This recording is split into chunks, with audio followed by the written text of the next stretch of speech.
சென்னை எருக்கஞ்சேரியில் உள்ள முனீஸ்வரர் அங்காள ஈஸ்வரியம்மன் ஆலயத்தில் வைகாசி திருவிழாவை முன்னிட்டு ஏராளமான பக்தர்கள் பூக்குழி இறங்கி நேர்த்திக்கடன் செலுத்தினர். தமிழகத்திலிருந்து பர்மாவுக்கு சென்ற தமிழர்கள் அங்குள்ள பீலிக்கன் என்ற இடத்தில் வசித்தனர்.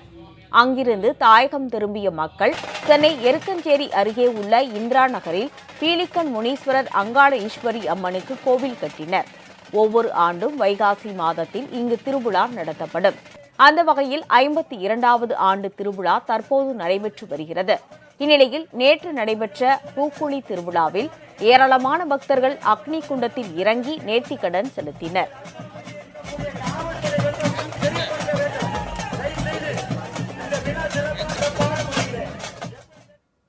உங்கள் ராஜ் நியூஸ் தொலைக்காட்சியில் திங்கள் முதல் வெள்ளி வரை தினந்தோறும் பிற்பகல் 2 மணிக்கு உங்கள் பகுதியில் உள்ள குறைகளை நேரலையில் தெரிவிக்கும் புகார் பெட்டி நிகழ்ச்சி.